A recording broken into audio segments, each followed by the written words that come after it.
Bueno, muy buenas tardes, alumnos, alumnas.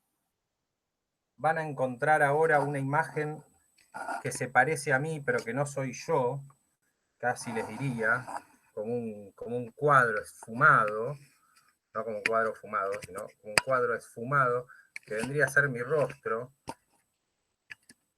Es lo que le pasó a la cámara de mi computadora, que no sé si se cayó o algo, la cuestión que quedó así.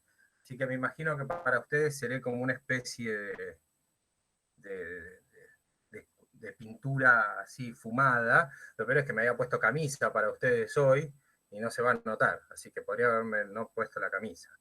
No digo no haberme puesto nada, sino simplemente no haberme puesto la camisa, haberme puesto una remera, estar así más relajado como Juan Cruz y listo. Pero bueno, eh, ¿cómo les va? ¿Cómo están? Bien, todo bien. Todo tranquilo. Escucharme me escuchan bien, ¿no? Me leo así y eso me alcanza. Juan Cruz, perdóname, no te escuché antes lo que dijiste. No, no, bien, todo tranquilo. Muy bien, perfecto, bajamos un cachito de volumen. Entonces, pues, tuve una sobredosis de Juan Cruz recién. Bueno, muy bien. Entonces, así que les pido disculpas. Esto es lo mejor que se puede ver mi rostro, ¿sí? Está bueno porque tengo la barba muy, muy larga, pero con esto más o menos queda disimulada. Casi como si tuviera un barbijo, parece acá. De hecho, hoy me di cuenta que me tenía que afeitar porque me salía por el barbijo la barba y no, que no quedaba bien. No quedaba, mi barbijo no quedaba bien. Bueno, hoy otro día de una superpoblación mayoritariamente femenina, ¿sí?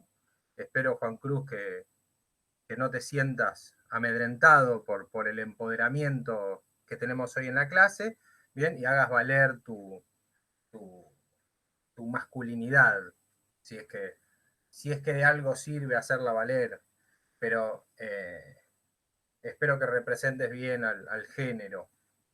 Bueno, eh, para la clase de hoy iba a hacer un comentario respecto a Emilia Río, que me mandó un mensajito, pero no la veo presente, así que me imagino que verá la grabación de esto, por eso la importancia. No la iba a grabar esta clase por lo mal que se veía, pero bueno, teniendo en cuenta que justamente me habían pedido que esta clase se grabe sí o sí por la posibilidad de que haya ausentes, bueno, entre ellos Emilia, que me comentó que tenía un problema de conexión, así que vamos a principalmente grabar la clase por esto. Así que no lo iba a hacer, o iba al menos a no habilitar la cámara cuando vi lo que le había pasado a la cámara, pero bueno, es lo con lo que nos toca hoy. Bueno, antes de empezar, como hacemos siempre, quiero preguntarles si tienen alguna duda, alguna consulta respecto a lo que vimos la clase pasada, ¿sí? Respecto a lo que de alguna manera agotamos ya la clase pasada y quedó en el pasado, en la clase número 7.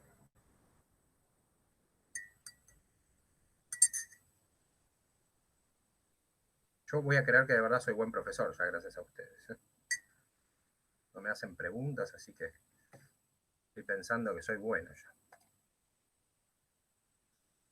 Ornella no sé si se quedó congelada, si es... Ah, no, ahí movió la cabeza. Así que no. Bien, perfecto. Bueno, el otro día les tengo que comentar algo, no importa quién, ¿no? O en realidad el otro día no, la otra clase y la anterior también, una situación muy graciosa, que es que me había olvidado de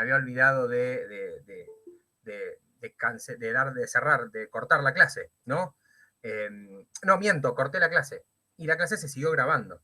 Entonces, cuando después voy a fijarme qué era lo que se había grabado, me fijo y la clase duraba como 5 horas más o menos. Dije, che, no, 3, 4 horas. Dije, che, qué raro.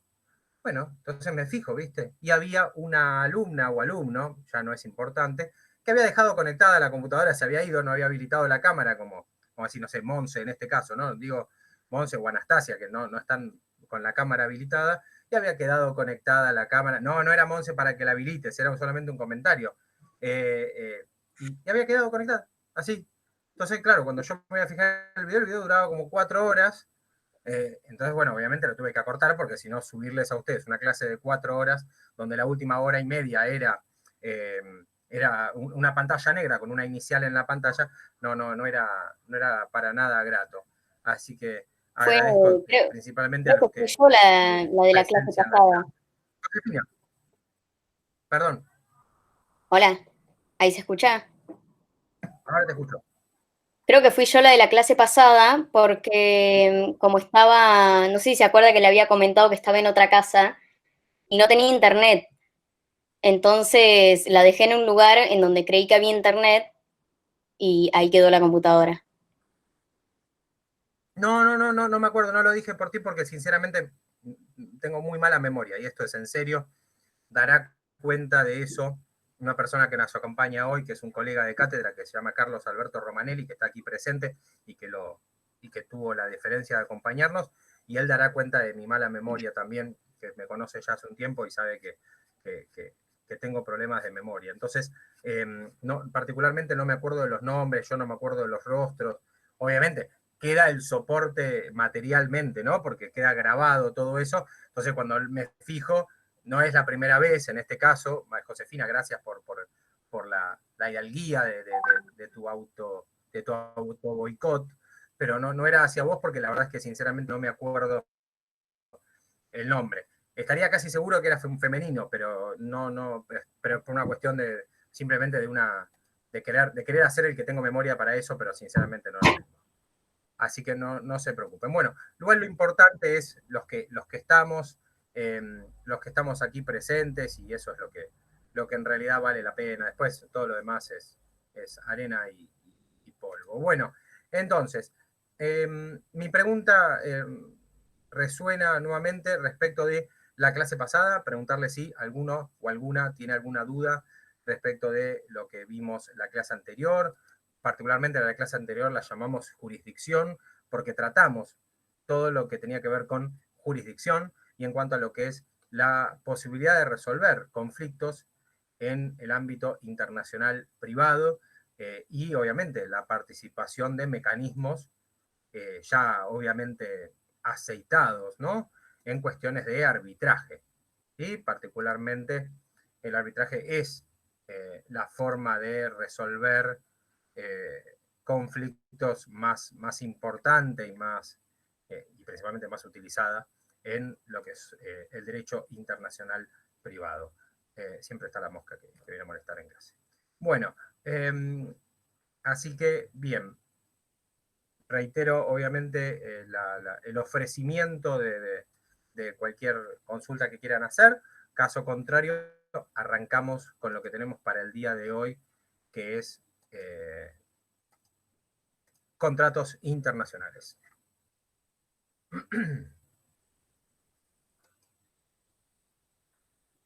Mientras tomo el té, mientras espero si hay alguna duda, alguna consulta. María Valentina siempre me hace alguna pregunta. No, esta vez Coti me ayudó. ¿Cómo, perdón? No, que esta vez Coti me ayudó con mis consultas, así que estoy bien. Ah, muy bien. ¿Qué Coti? ¿Rosa? No, Velázquez. Velázquez, la que justo recién se fue. Perfecto, bueno, muy bien. Bueno, entonces, genial. Vamos entonces a avanzar con lo del día de hoy. Cualquier cosa, si se traba o algo, ustedes me van avisando. Yo los veo a todos, los veo bien. Ustedes me avisan. Bien, para hoy tenemos lo que tiene que ver con contratos internacionales, ¿sí? Y aquí vamos a hacer una pequeña actividad respecto a esto. ¿Por qué? Porque como decimos siempre, cuando arrancamos con una regulación que es nueva, ¿no? De una temática nueva, ¿sí? En este caso el Código Civil y Comercial de la Nación, ¿sí? El que ya hablamos de aplicación y de entrada en vigor hace muy poquito, relativamente digo muy poquito, ¿no? Porque para nosotros algo que pasó hace poco es de hace unos, no sé, 50 años, ¿sí? O sea, por ejemplo, la reforma del 94, y fue hace poco, fue en el año 94, pero bueno, fue hace poco. Así que si yo digo que algo pasó en el 2014 y que entró en vigor en 2015, fue ayer. Para el derecho fue ayer. Entonces, el Código Civil y Comercial incorporó en el título cuarto del libro sexto, en cuanto a lo que son las disposiciones específicas del derecho internacional privado, y obviamente en cuanto a lo que tiene que ver con los contratos, ¿sí? La regulación general y autónoma, bien, y obviamente de esta importante disciplina ya jurídica, porque bueno, como se imaginarán, para la reforma o mejor dicho, para el nuevo código que entró en vigor en 2014-2015, era muy importante ya a esa altura lo que era el derecho internacional privado. Imaginarse el derecho internacional privado, propiamente dicho, ¿no? Derecho internacional privado, en los años, allá por el año 1800, bien, o después de la reforma de la 17711, ¿no? A mediados del siglo XX, tal vez no era algo tan, que digamos, tan popular, ¿no? Ahora, hablar de derecho internacional privado es una disciplina ya mucho más importante, más resonante, y por sobre todas las cosas, que tiene una relevancia jurídica obviamente a nivel nacional con mucho más vigor, y por eso el código, por eso es importante, y en el código ya se adoptaron normas sobre contratos internacionales, ¿sí?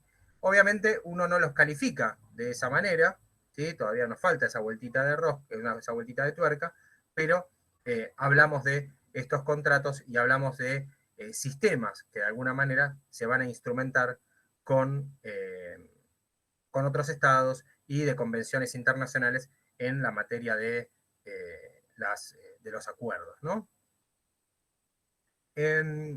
La normativa contractual del derecho internacional privado dentro del Código Civil y Comercial está, eso sí, está relacionado o está vinculado, obviamente, con, bueno, cuáles son las normas principalmente que regulan los contratos, ¿sí? Y eso estoy hablando en el orden local, ¿no? O sea, ya a nivel nacional, nosotros tenemos una regulación de la autonomía de la voluntad, ¿sí? De los acuerdos que se realizan entre privados, y que de algún modo el Código Civil y Comercial, partiendo obviamente del mandato constitucional de que obviamente que todo lo que está, que todo lo que no está prohibido está permitido, bien, y que obviamente las personas en pos de ejercer una industria lícita podrían realizar obviamente actividades y demás. Bueno, entonces obviamente no hay ningún tipo de limitación a los contratos que obviamente tienen un objeto lícito. Y obviamente el artículo 20 de la Constitución Nacional, que habla sobre la integración justamente de los microsistemas de derecho internacional privado y demás. Este tipo de cosas obviamente se van ensamblando, y este tipo de conceptos, estas normas, ¿sí? Se van ensamblando y van de alguna manera conformando lo que es el plexo normativo, ¿no? Ese conjunto de normas que van a regular estas cuestiones. Entonces nosotros vamos a encontrar, como yo les decía antes, en el Código Civil y Comercial de la Nación, ¿sí? Vigente desde 2015, una regulación general y autónoma, bien, aunque incompleta para los que más saben, ¿sí? Sobre derecho internacional privado argentino, bien, en los últimos 77 artículos. Se acordarán ustedes porque los hablamos, ¿sí? Hablamos sobre el libro sexto, ¿sí? Del título cuarto, que hablaba sobre derecho internacional, sobre las disposiciones, perdón, de derecho internacional privado. Así que después vamos a hacer una pequeña actividad que tiene que ver con, bueno, con estos, como les dije recién, estos 77 artículos. No porque particularmente me importen que lean los 77 artículos, sino porque la intención es que podamos desarrollar lo que tiene que ver con los contratos, y particularmente lo que son, por ejemplo, los contratos de consumo, que son muy importantes. El código unificado, como se dice, ¿sí? No vamos a encontrar disposiciones, mejor dicho, todas las cuestiones que se regulan en el derecho internacional privado. Bien, por ejemplo, no vamos a encontrar sobre sociedades, no vamos a encontrar sobre los procesos de insolvencia, ¿sí? Algo que también, si llegamos, vamos a tratar en el día de hoy. Y no vamos a encontrar regulación específica respecto al arbitraje. En realidad, ante la diferenciación, ¿no? De lo que es el arbitraje en nuestro país y el arbitraje internacional. Lo cual hace que los que más entienden en la materia, que obviamente no soy quien les habla, ¿sí? Digan que el Código Civil y Comercial, bueno, se ha olvidado un poco o no ha tratado todas las cuestiones que tiene el derecho internacional privado, que ciertamente son muchas, y que las problemáticas son muy dinámicas desde ya. Por eso es que hay tanta regulación del derecho internacional privado, ¿sí? Y que son todas regulaciones muy contemporáneas. Bien, obviamente, si yo quiero hablar sobre las primeras regulaciones, me voy a 1880. Muy bien, pero desde 1880 en adelante tengo muchísimos acuerdos, muchísimas convenciones internacionales, muchísimos tratados, bien, que han venido a regular o que han intentado regular lo que es la materia o la disciplina del derecho internacional privado. ¿Se entiende, no? Más o menos hasta lo que estoy contándoles ahora. ¿Ya se me han dormido o algo? Veo que por lo menos Constanza Velázquez volvió, así que para la tranquilidad de todos, que se le había ahí desconectado. Sí, se me había cortado el wifi por eso. Bien. No, veo a todos con vida, así que me imagino que... bueno, cosas que pasan, no hay problema. No hay problema. Yo a veces a mí se me congela un poco la pantalla, entonces yo digo, bueno, ¿qué hago? Sigo hablando, ¿sí? Porque dudo que se congelen todos juntos o que estén jugando todos al juego de la estatua. Entonces ahí me fijo, por ejemplo, Paula sonrió y dije, listo, ya está. Estamos en línea entonces. Bueno, entonces, un poco lo que les contaba recién respecto a lo de los contratos, ciertamente hay toda una discusión respecto de qué tan profunda ha sido la incorporación de las normas del derecho internacional privado al código y también estas falencias en materia de contratos, ¿no? Los contratos internacionales, ¿sí? Vienen un poco a ser salvaguardada esta cuestión, ya que nosotros tenemos internacionalmente una norma muy importante presentada por nuestro derecho local, ¿sí? Hecha carne, por decirlo de alguna manera, porque ha sido incorporada a nuestro ordenamiento jurídico a través de una ley nacional, ¿sí? Que es la Convención de Viena, ¿no? De la cual también vamos a estar trabajando en el día de hoy. Pero obviamente tiene que existir una armonización entre lo que es el derecho internacional privado, ¿no? O sea, las normas de derecho internacional privadas vigentes en el Código Civil y Comercial de la Nación y también, obviamente, tiene que existir una armonización entre la Convención y el Código Civil y Comercial. Eso es obviamente importante y en el caso de no existir esa armonización, vamos a estar hablando sobre el famoso conflicto de la jerarquización de las normas, ¿no? ¿Cuál es la norma de la cual yo tengo que tomar y cuál es la que me tengo que apartar? ¿Sí? Porque obviamente no existe jerarquía de derechos, esto ya lo hemos hablado, sino lo que existe es jerarquía de normas.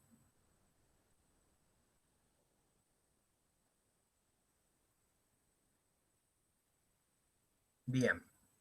Entonces, en materia de contratos internacionales, ¿sí?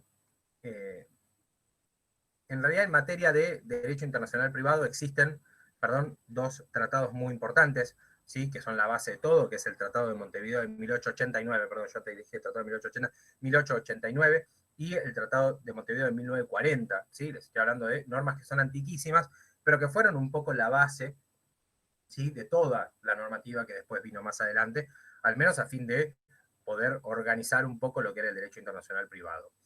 Uno es de 1940 y el otro. Montevideo 1889 y Montevideo 1940. Los dos son de Montevideo. Bien. Argentina es parte, obviamente, de estos, es signataria de estos tratados, es parte, y también es parte de la Convención de las Naciones Unidas sobre Compraventa Internacional de Mercaderías de 1980, ¿sí? Esta fue aprobada por la ley 22.765, y de lo que es la Convención de la Haya sobre la ley aplicable al contrato de compraventa internacional de mercaderías del 86.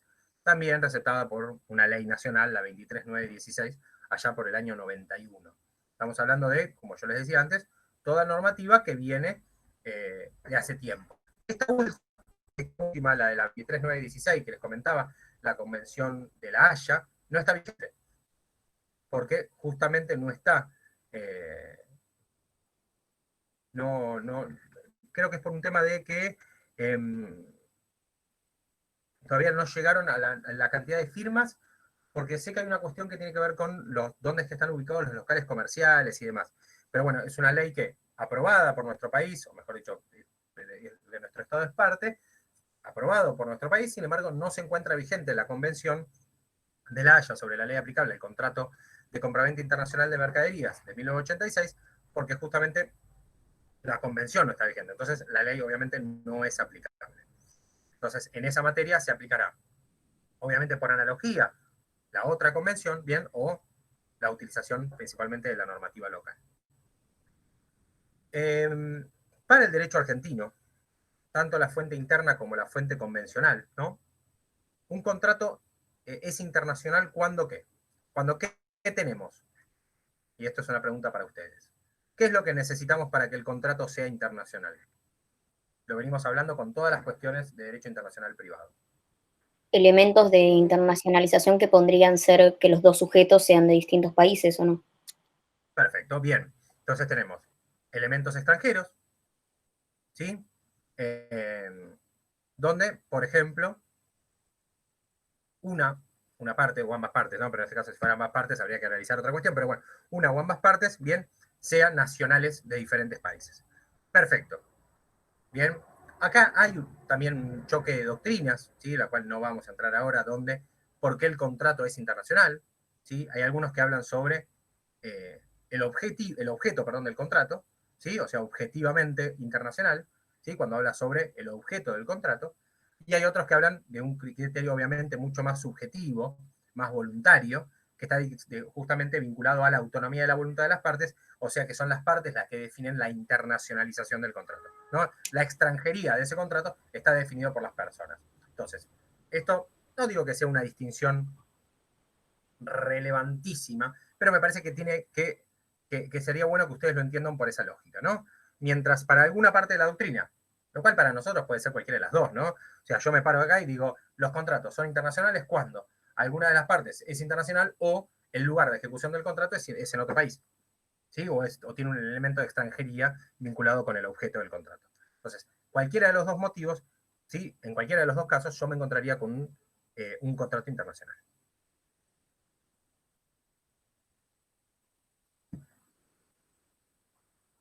Bien.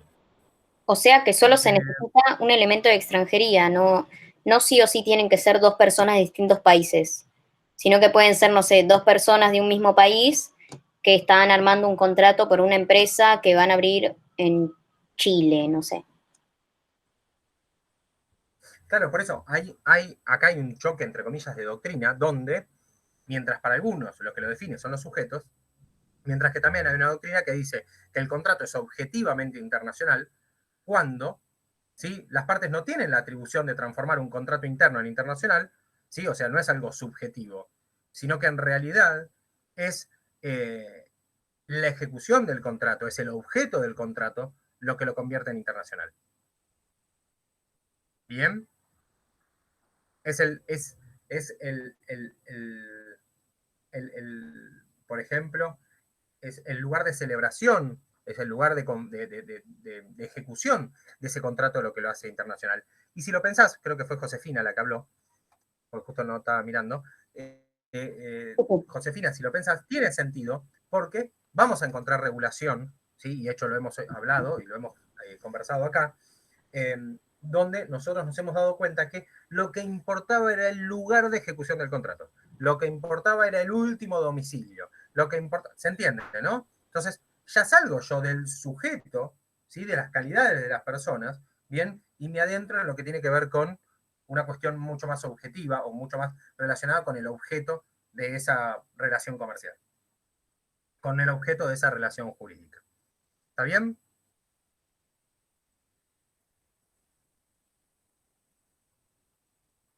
Bien, bueno. Cuando hablamos sobre capacidad, algo que lo hemos conversado aquí, eh, la capacidad como una aptitud de la persona, ¿sí? Eso obviamente el Código Civil lo regula, ¿bien? Lo regula.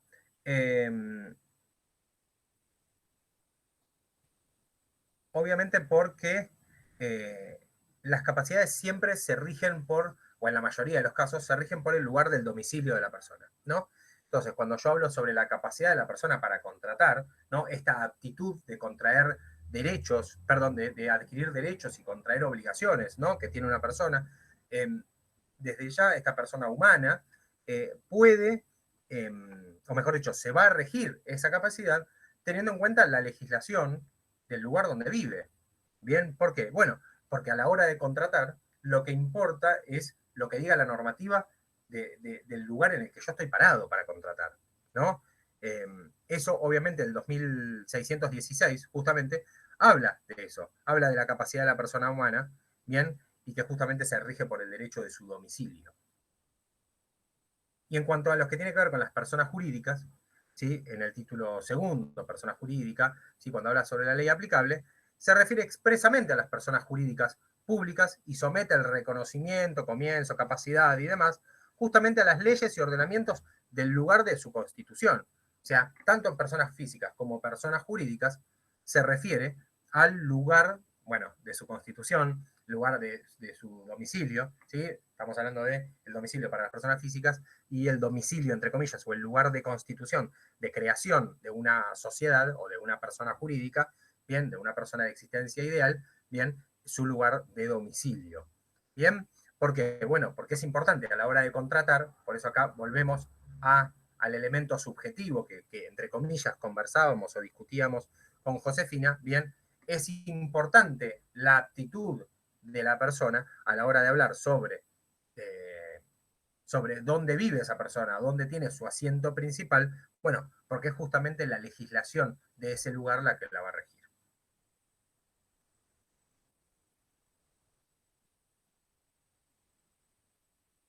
Bien, bueno, me distraje viendo que Monse se servía el mate con la pava eléctrica, porque hay gente que dice que tomar mate con pava eléctrica le queda el olor de la pava eléctrica, al agua y demás. Pero justamente me distraje en eso. Pero no sé si estaba tomando mate, sé que estaba usando la pava eléctrica. Bueno, Sí, entonces. se acaba de volcar todo, lo peor. Sí, bueno, yo no lo quería decir porque me di cuenta que habías apagado la cámara o algo así. Dije, bueno, o le tiró directamente el agua caliente al monitor y va a volar todo, o algo así. Por eso no quise opinar. Bueno, cualquier cosa, si necesitan los bomberos o algo, nos avisás y lo mandamos desde acá. Bien. Aplicación del derecho extranjero, algo que también es importante. Perdón, me salté algo. Cuando hablamos, justamente seguimos en lo que tiene que ver con personas jurídicas, ¿sí? En realidad, al elemento que está en todos los contratos, no solamente de las personas jurídicas, sino también de las personas físicas, cuando hablamos de contratos, los contratos se realizan, ¿no? Entre, obviamente, dos o más partes, un contrato bilateral o multilateral. Eso me imagino que ustedes ya una idea ya tienen, porque ya tuvieron una materia de derecho comercial. Y se rige por ciertas formalidades y solemnidades, ¿no? Acá la solemnidad no es darle el asiento a la dama o sacar el pañuelo para que la dama no pise el charco, sino que las solemnidades aquí tienen que ver con formas específicas, ¿bien? Por las cuales, de no realizarse, ¿sí? Tan específicas que de no realizarse, bueno, el contrato va a quedar sinceramente viciado o no va a causar los efectos que debe, ¿no? O sea, por ejemplo, Juan Cruz, no te comas las uñas, te hace mal. Cuando uno normalmente, por ejemplo, vende una casa, una propiedad, tiene que, por una condición de que es un bien inmueble, no solamente le entrega la llave libre de ocupantes y todo, o realiza el boleto de compraventa, sino que tiene que hacerlo a través de una escritura pública. Bien, esa formalidad, bien, deja de ser como cualquier compraventa, bien, ¿por qué? Bueno, porque tiene una solemnidad particular, que es la escritura, que tiene que ver con el registro público, ¿sí? Lo que llamamos la teoría del título y el modo, ¿no? Que son cuestiones ya mucho más teóricas y demás, y que no dan con nuestra cursada dinámica, pero lo cierto es que para yo cumplir con la entrega efectiva de un inmueble y pasarle a Carlos, que está acá presente, pasarle mi casa, no basta con que yo le dé un papel que diga vale por una casa, ¿bien? Y que él me entregue un papel que diga vale por el precio de la casa. No, tiene que existir una escritura traslativa de dominio, tiene que existir la entrega de la propiedad, de la entrega de la posesión a través de la llave, pero también tiene que existir la inscripción en el registro correspondiente, si no, registralmente yo voy a seguir siendo el propietario. Bien, mientras que, en este caso, Carlos no va a ser el propietario, porque en el registro va a seguir figurando a mi nombre. Bien, entonces hay una serie de formalidades, de formas, ¿sí?, que deben que cumplirse, pero aún así también hay más que formas, hay solemnidades que deben cumplirse. Esto en cuanto a lo que tiene que ver con las formas y las solemnidades, está reguladas en el Código Civil y Comercial, en el artículo 2649, donde habla sobre las formas y las solemnidades de los actos jurídicos, ¿sí? Las ad solemnitatem van a encontrar por varios textos y demás. Bien, volviendo un poco a lo que les estaba diciendo sobre la aplicación del derecho extranjero. En cuanto a la aplicación justamente del derecho extranjero, el artículo 2595 del Código Civil y Comercial prevé una situación jurídica un tanto compleja. ¿Por qué? Porque justamente dice, diversos derechos sean aplicables a diferentes aspectos de una misma situación jurídica. ¿Qué quiere decir con esto? Bueno, hay una cuestión que tiene que ver con lo que se llama el método de Savigny, que era un teórico del derecho privado, ¿sí?, que muy citado por nuestro código, a pesar de que cuando se presentó el código nuevo dijeron, no, bueno, en realidad no hay citas extranjeras. Claro, no hay citas extranjeras, pero en realidad porque no se pusieron citas, me parece, no porque no haya doctrina extranjera en nuestro Código Civil, porque justamente nuestro Código Civil y Comercial no solamente deviene del código anterior, sino que es la sucesión de un montón de teorías y demás, y por sobre todas las cosas de prácticas que se han realizado durante este tiempo, y por eso se modificó. Pero viene con, de alguna manera, propuestas metodológicas, teóricas y prácticas, bien, de derechos extranjeros, ¿sí?, como el esbozo de Freitas, como Savigny y como tantos otros teóricos del derecho privado. Bueno, en este caso, lo que justamente se está diciendo es que cuando a la hora de yo aplicar el derecho extranjero, ¿sí?, y teniendo diversos derechos que sean aplicables a una misma situación jurídica, lo que me va a pasar es que voy a tener que cada elemento que compone esa situación jurídica va a tener que regirse por su propio derecho local, ¿sí? Esto lo habíamos visto nosotros, la problemática de que puedan existir tantos procesos como, de alguna manera, sistemas jurídicos estén rondando. Claro, porque yo no puedo unificar todo en uno.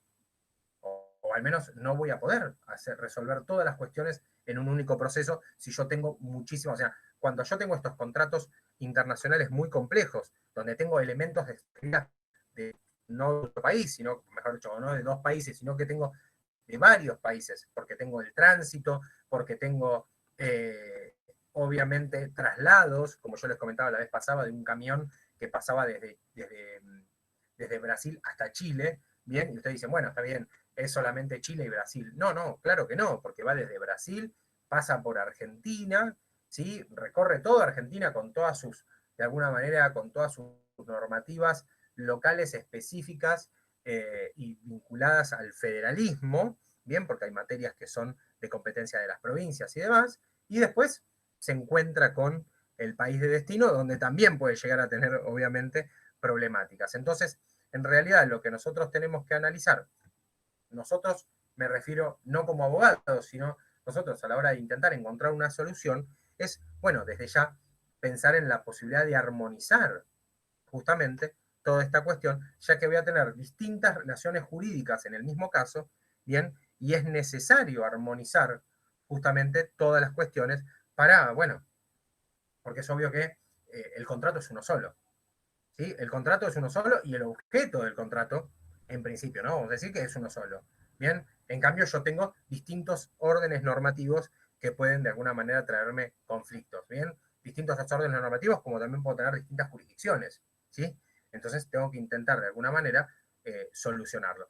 En pos de armonizar esa situación jurídica compleja, obviamente sin desnaturalizar lo que se llama el derecho privado, perdón, el derecho extranjero en este caso, ¿no? Porque obviamente si yo voy a aplicar una norma de derecho extranjero, acá se van a acordar ustedes que si yo tengo la jurisdicción en mi país, pero tengo que aplicar el derecho extranjero, se acordarán de la problemática de la cual hablábamos la clase pasada, bien, la idea es que a la hora de aplicarlo, no desnaturalice justamente ese derecho extranjero tratándolo de convertir a mi orden local. No solamente en la traducción, sino que no lo termine modificando, por decirlo de alguna manera, lo que en su esencia quería regular ese derecho extranjero. ¿Sí? Algo que es muy común y que en Argentina pasa es que nosotros normalmente convertimos todo y lo traducimos a la Argentina.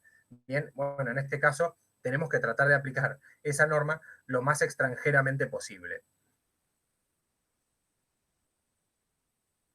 Bien, obviamente el criterio de armonizar es, como les digo, un criterio. ¿Sí? Hay quienes entienden que la norma debe aplicarse de manera directa y de manera estricta. Bien, y hay otros que consideramos que el derecho internacional privado requiere esa armonización de los sistemas jurídicos o de los sistemas normativos distintos. Bien.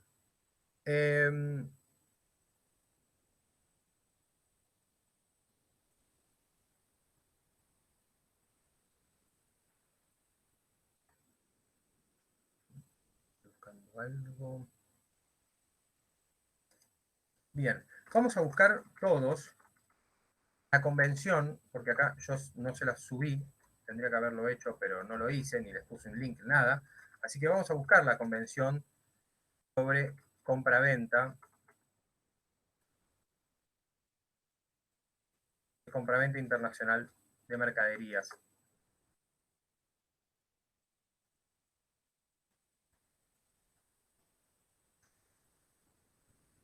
Bien, obviamente lo que vamos a buscar es el texto, no la información. Porque obviamente lo que nosotros vamos a hablar sobre, particularmente, la Convención de Viena, es justamente esta compraventa internacional de mercaderías, lo que se llama derecho uniforme. ¿Sí? Porque es justamente el dispositivo, el conjunto, el plexo normativo, que tiene mayor importancia y que es más internacionalmente aceptado.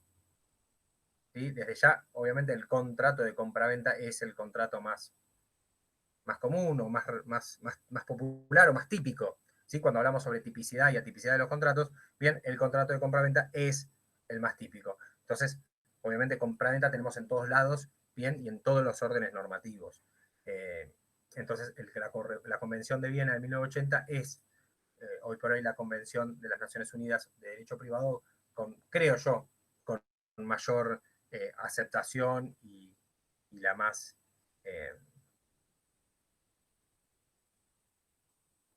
y la que ha logrado la mayor cantidad de adhesiones, a pesar de que regula justamente un montón de cuestiones. La convención, ahí les voy a pegar el link acá en el texto, en el chat, para que puedan acceder a aquellos que no encontraron el texto o aquellos que no saben de qué les estoy hablando. ¿Sí? Les voy a pasar el texto que está en Infoleg,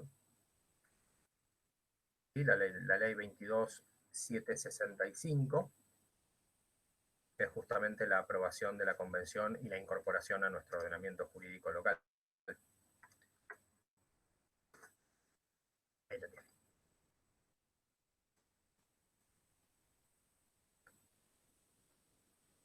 Bien, lo que vamos a hacer ahora, y estaría buenísimo si lo podemos hacer con los grupos con los cuales trabajamos la clase pasada, bien, las clases pasadas, perdón, tiene que ver con esto.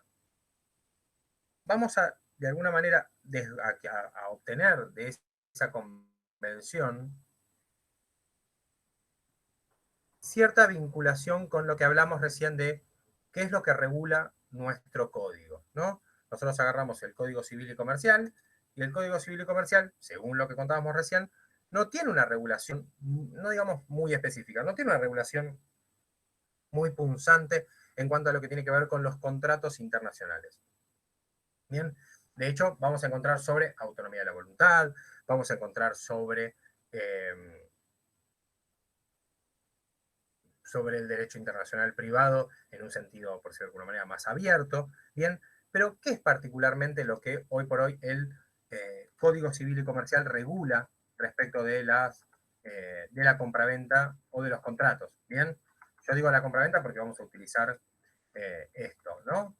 Pero particularmente, ¿qué es lo que el Código Civil y Comercial regula justamente sobre contratos internacionales. Bien, si alguno de ustedes ya lo hizo, desde ya estaría buenísimo que lo comparta.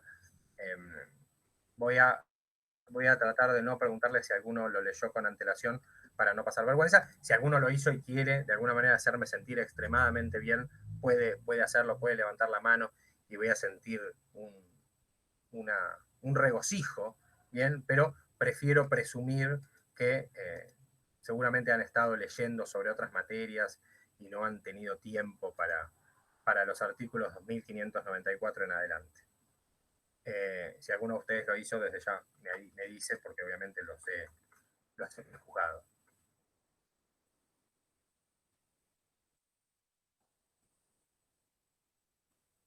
Bien.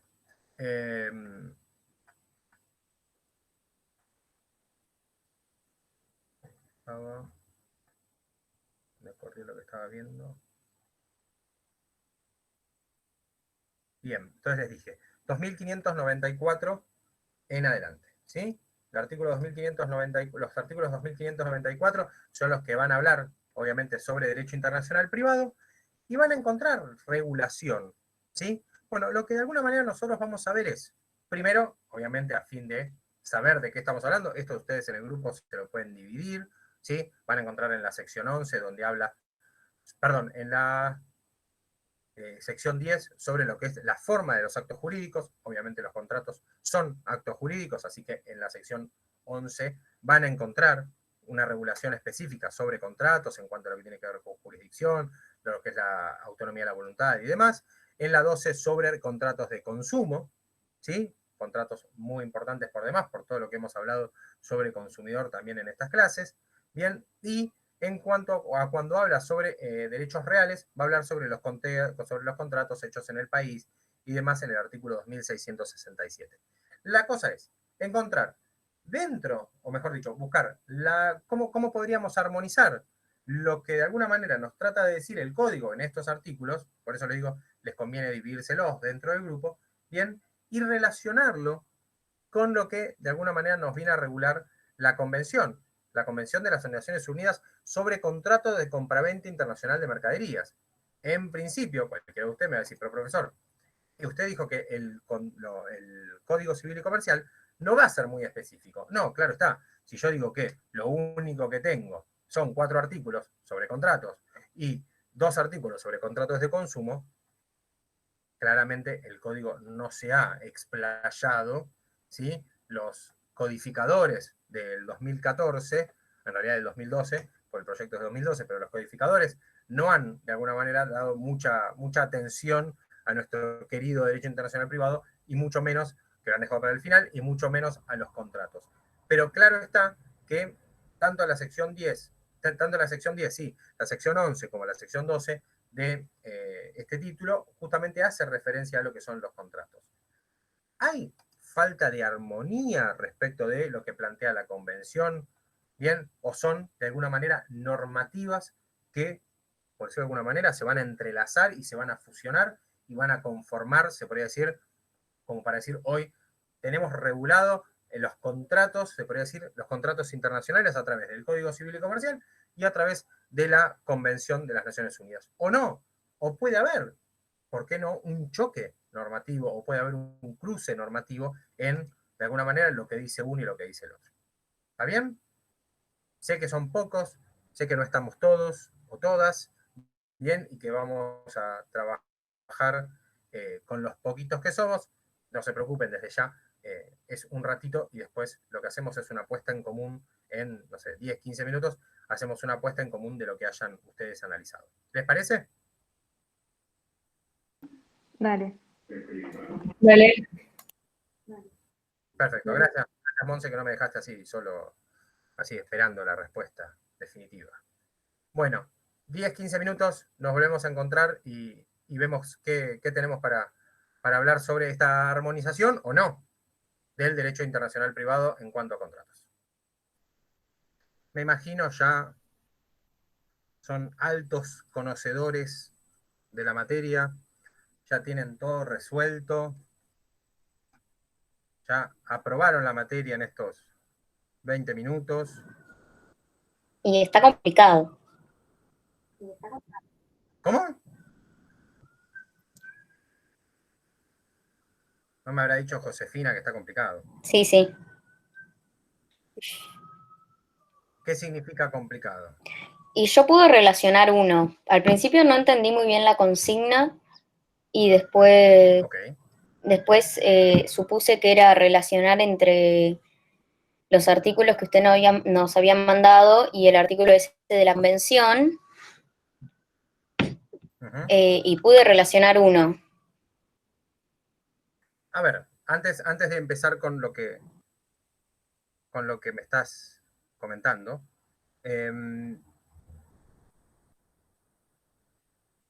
cuando uno habla sobre la necesidad de armonizar, Josefina, ¿sí? Es porque efectivamente, ¿sí?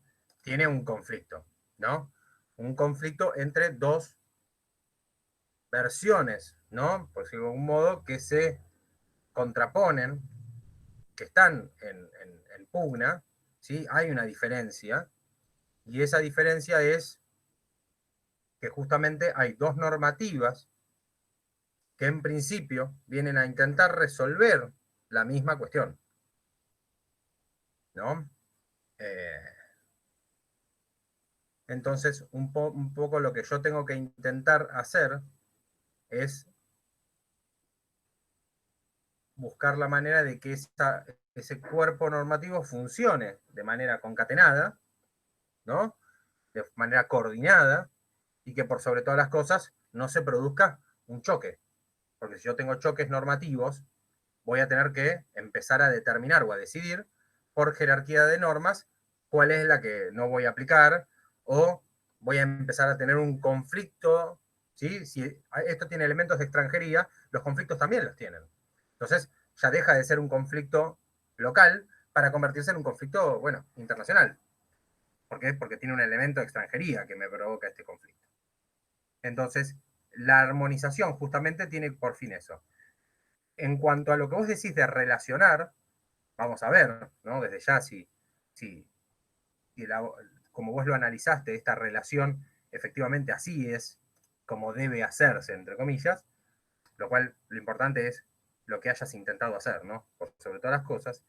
Sino también lo que está vinculado con esto, ¿no? Decir, bueno, acá yo tengo esta situación muy puntual, que me va a dar a mí la situación de decir, bueno, esto es la regulación que por un lado yo tengo para resolver el conflicto de tal situación, pero por el otro lado tengo esta normativa que me dice que yo tengo que resolver esto de tal o cual manera. Bien, si las dos normativas van en la misma senda, sobre una misma cuestión, eso está bueno. En cambio, si van en distinta, ¿sí? O tienen de alguna manera regulaciones contrapuestas, ahí es donde el conflicto se va a trabar de otra manera. Esto independientemente de cómo vos lo hayas razonado. Bien. Bueno, ¿querés empezar vos entonces ya, Josefina, que diste el puntapié inicial? Dale. Bueno, te escuchamos. Yo con la normativa de la convención que usted mandó, pude relacionar el artículo 4 con la sección 11, que es las formas de los actos jurídicos. Bueno, En el artículo 4 habla de que los contratos... esto lo estoy diciendo Sí, para que vayan todos. Sí, perdóname. Para que todos de alguna manera hagan el seguimiento, de la misma manera que lo estoy haciendo yo, y que obviamente lo hiciste vos, que lo puedan hacer respecto de lo que vos estás proponiendo. Sí, perdóname. dice que los contratos de compra y venta se llevarán a cabo, que la presente convención regula, perdón, ahí copié mal yo, la presente convención regula exclusivamente la formación de un contrato de compra y venta, los derechos y obligaciones del vendedor y del comprador que están adentro del contrato. Salvo la disposición expresa en contrario de la presente convención, esta no concierne en particular, tiene dos puntos: la validez del contrato, ni a la de ninguna de sus estipulaciones, ni tampoco a la de cualquier uso, y a los efectos que el contrato pueda producir sobre la propiedad de las mercaderías vendidas. Luego, en el artículo 11 del Código Civil y Comercial, encontré en la sección 11, perdón, artículo 2651 y 2652 y 53, habla de autonomía de voluntad, de que los contratos se rigen por el derecho elegido por las partes, en cuanto a su validez intrínseca, naturaleza, efectos, derechos y obligaciones, que creo que ahí debe entrar lo que usted hablaba del domicilio, que era uno de los factores, de los elementos de extranjería que estaban, bueno, metidos en el contrato. Y después hablaba de la determinación de derecho aplicable en defecto de elección por las partes. Dice, en defecto de elección por las partes del derecho aplicable, el contrato se rige por las leyes y uso del país del lugar de cumplimiento. Entonces, bueno, acá lo relacioné con que en el artículo 4 dice que la convención regula hasta un punto y que a partir de ese punto lo que regula es la jurisdicción del lugar, el derecho que elijan utilizar dependiendo del lugar. Ah, una cosa es jurisdicción y otra cosa es el derecho aplicable. Tratemos de, si bien es muy difícil no combinarlos, pero, o mejor dicho, no mixarlos un poco, pero por un derecho jurisdicción, por un lado, perdón, jurisdicción y por otro lado, derecho aplicable. Sí, discúlpame. Entonces, el artículo 4 va a regir, según lo que estás diciendo vos, hasta un punto, y a partir de ahí, o sea, lo que no va a estar regulado por el artículo 4, lo que no va a estar regulado, perdón, por la convención, ¿quién lo va a regular? El derecho elegido por las partes en cuanto a su validez intrínseca. Naturaleza, efectos, derechos y obligaciones. Es que tampoco sé si es hasta un punto, como que se combinan en realidad. Bueno, a ver, lo que vos estás diciendo es un poco lo que hablábamos recién, ¿no? Digo, acá lo que estamos tratando de hacer es una lectura armónica, ¿sí? De el artículo, en cuanto a lo que estamos tratando es de que la compraventa, la convención, ¿no? De compraventa internacional de mercaderías comprenda la mayor cantidad de cuestiones, ¿no? Claro. Yo te voy a contar, por ejemplo, un trabajo que yo hice a la inversa, si alguno de ustedes hizo la misma elección, puede desde ya compartirlo, ¿no? Pero, por ejemplo, y así le doy una mano a los que no hicieron nada hasta el momento y solo apagaron la cámara este rato, o hicieron lo mismo que yo, por ejemplo, yo relacioné el artículo 2, ¿no?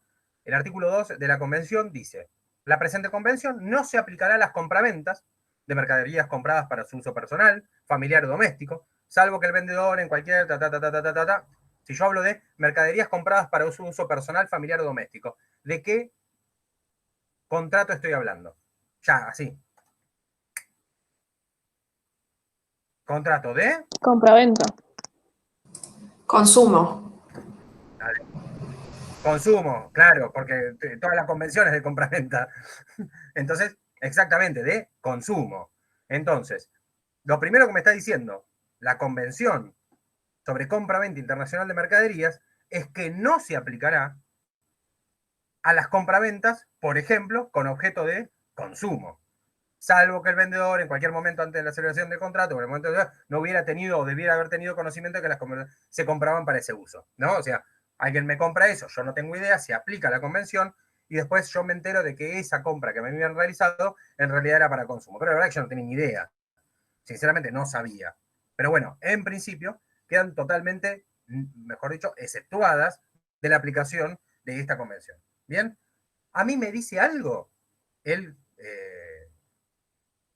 derecho internacional privado que de alguna manera me da el Código Civil y Comercial. ¿Me dice algo sobre el contrato de consumo? Sí. La sección 12 justamente me regula los contratos de consumo. Entonces es claro que si por un lado tengo una convención de compraventa internacional de mercaderías que se aparta de la posibilidad de regular las relaciones que se devienen por una compraventa de consumo, o de derecho de consumo, o compraventa, perdón, de bienes para consumo, claramente, si yo estoy parado a la hora de intentar regular una situación, no voy a poder aplicar la convención, voy a aplicar el código. ¿Se entiende este pequeño trabajo que de alguna manera yo un poco les planteaba? que tiene que ver, por ejemplo, con la regulación o con la relación que planteaba Josefina. Yo lo planteé algo, tal vez, no digo a la inversa, lo planteé como un trabajo más de exclusión. Es decir, en sí, estas monedas, por decirlo de alguna manera, que yo tengo en la mano, ¿sí? O estas fichas, no las voy a poner en la lata donde dice convención. Las voy a tener que poner sí o sí en la que dice el código. ¿Por qué? Porque ya la convención esto no me lo regula. ¿Está bien? Bien. De hecho, si yo sigo leyendo la convención, el mismo artículo 2, me voy a seguir encontrando con otras cuestiones. Por ejemplo, con las subastas. ¿Sí? Con las judiciales, dice acá. Con valores mobiliarios, títulos o efectos de comercio y dinero. Con buques, embarcaciones, aerodeslizadores, aeronaves y la compraventa de electricidad. Bien, acá cuando habla de buques, embarcaciones y aerodeslizadores, ¿no? Son contratos ahí no sé, hablamos de consumo, en realidad hablamos de uso, ¿no? De servicios. Una compraventa, perdón, de un uso, perdón, no de servicios, de servicio de la electricidad. Hablo de una cosa que es para consumir, salvo que yo la vaya a revender, bien, o que compre justamente para revender, o que, como decía la convención, aunque yo después me pueda arrepentir, la uso yo. Bien, pero en principio, esa compraventa va a intentar regular, o mejor dicho, en este caso ya se excluye, ¿sí? Y el código a mí me habla sobre la posibilidad de regular la compraventa, bien, como por ejemplo en este caso de un contrato de consumo donde dice los contratos de consumo se rigen por el derecho del Estado del domicilio del consumidor en los siguientes casos. Y me lo regula. Me lo regula. Entonces, si yo tengo que hoy abrir mi empresa con cualquiera de ustedes, ¿sí? Con Juan Cruz, que acaba de llegar, ¿sí? Lo que hago es decirle, che, Juan Cruz, vamos a armar nuestra empresa y vamos a comercializar tales productos, como por ejemplo estos aerodeslizadores. Y Juan Cruz me dice, buenísimo, apliquemos la regulación de la Convención de Compraventa de Mercadería. No, Juan Cruz, no. Vamos a utilizar, ¿sí? Lo vamos a vender hacia afuera desde ya, vamos a intentar venderlo afuera, pero lo vamos a hacer a través de la regulación del Código Civil. Pero Juan Cruz me dice, no, profesor, compraventa internacional de mercaderías, esta es la nuestra. Yo le decía, no, Juan Cruz, porque justamente el artículo 2 dice, no se aplicará a las compraventas de buques, embarcaciones, aerodeslizadores y aeronaves. ¿Está bien?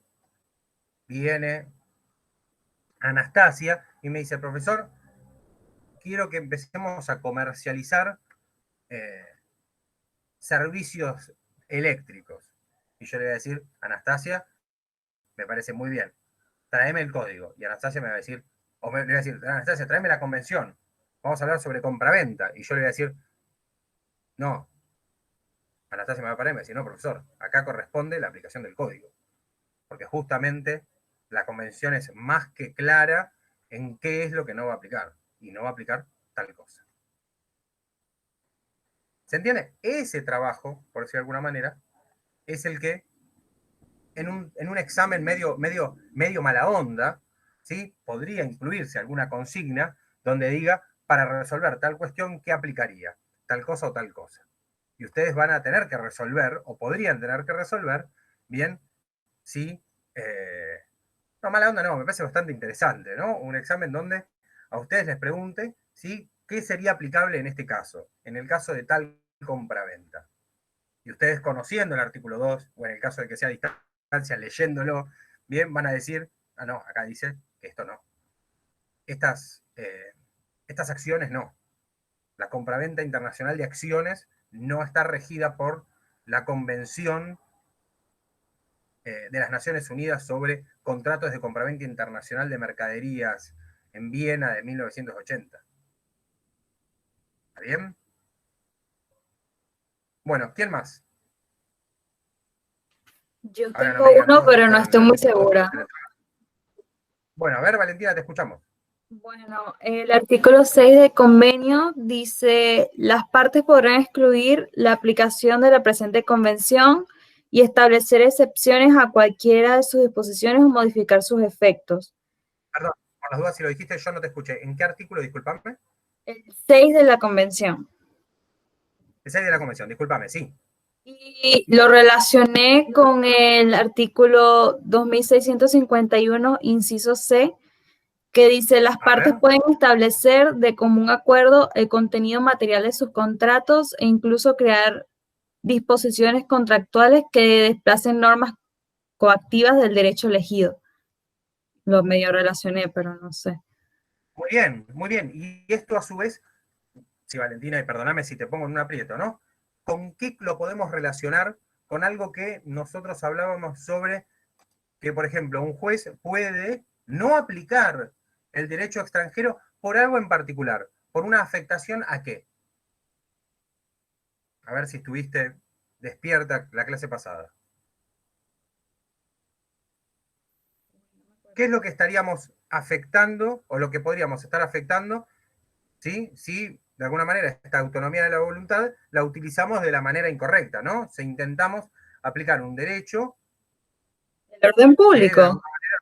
El orden público. Muy bien, perfecto, Valentina. Muy bien. Muy bien, estás afilada. ¿Sí?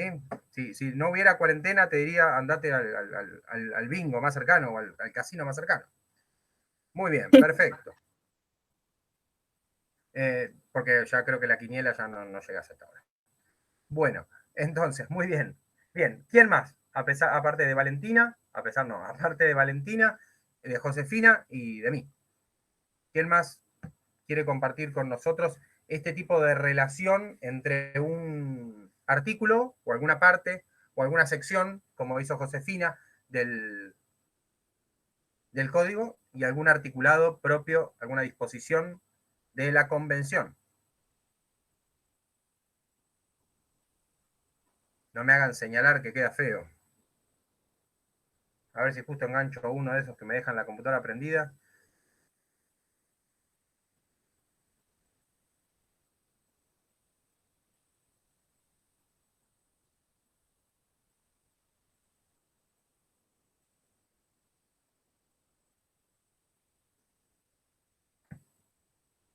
Ornella, te escuchamos. No, yo no había entendido bien la consigna y estoy escuchando lo que están diciendo mis compañeros.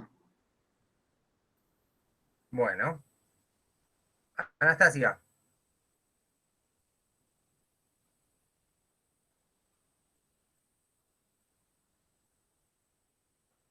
Anastasia, ¿estás ahí? Bien. Sí. Constanza. Nosotros igual no. Ahí está, Anastasia, perdón. No, Nos costó entender la consigna. Sí, a mí igual. Con Monse y Ani Bueno, lo hicimos a grupo, lo pensamos juntas y nos costó un poco interpretar la consigna, pero habíamos encontrado el artículo 2, que fue el que dijiste vos, pero lo vinculamos con otro del código. A ver, ¿con cuál lo vincularon, Constanza? Muy bien. Con el 2594, que decía normas aplicables, las normas jurídicas aplicables a situaciones vinculadas con varios ordenamientos jurídicos nacionales se determinan por los tratados y las convenciones internacionales vigentes de aplicación en el caso. Y en defectos de normas de fuente internacional se aplican las normas del derecho internacional privado argentino de fuente interna. Y el artículo 2 decía que no se van a aplicar a las compraventas que nombraste antes. Perdóname que justo se me trabó en una parte y no te escuché. Entonces, el artículo 2 al 2594. Sí. Bien. Cuando habla sobre las normas aplicables. Sí. Las normas jurídicas aplicables a situaciones vinculadas, leo por las dudas que a otro le haya pasado lo mismo que a mí. Las situaciones vinculadas con varios ordenamientos jurídicos nacionales se determinan por los tratados y las convenciones internacionales vigentes de aplicación al caso. Y en defecto de normas de fuente internacional se aplican las normas de derecho internacional privado argentino de fuente interna. Bien, ¿cuál es la relación que hicieron ustedes o que hiciste, Constanza, con esto?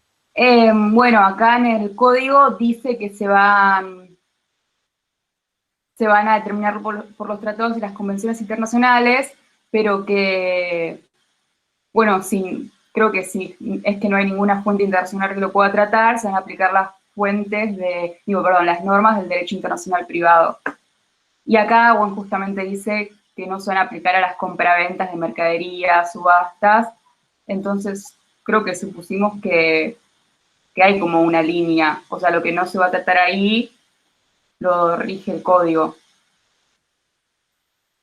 Bueno, está bien, sí, le encontraron una vuelta de tuerca para relacionarlo, está muy bien. Está muy bien. Yo lo primero que hubiese pensado con el artículo 2594, porque yo lo relaciono ya automáticamente, ámbito de aplicación o normas de derecho aplicable en derecho, la parte de derecho internacional privado de nuestro código, artículo primero de la convención.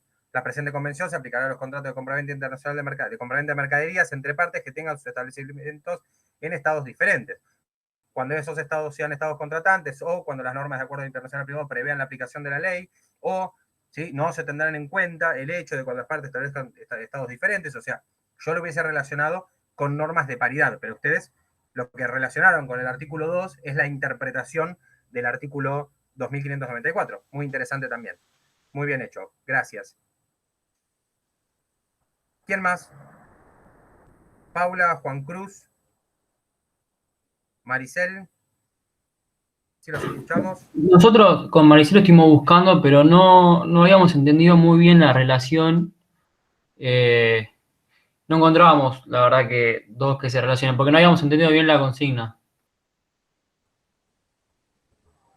Ok, bueno, la próxima vez, si es que existe próxima vez, que no entiendan la consigna, pregunten en el momento, chicos, porque si no, y chicas, porque si no, imagínense que una hora después de haber dado la consigna, hay gente que no hizo el trabajo, que no hizo lo que tenía que hacer porque no entendió la consigna. Bien, de hecho, Josefina no entendió tal vez la consigna o algo así, por decir, pero entendió que había que relacionar dos artículos, por lo menos, o que había que relacionar por lo menos dos partes de dos cuerpos normativos distintos. Bien. Sí, profe, igual eso lo entendimos, pero fuimos buscando y la realidad es que no lo encontramos. Más allá de que al principio nos costó entenderlo, después de que lo charlamos en el grupo, logramos como entender que era eso lo que estaba pidiendo, pero no encontramos nada.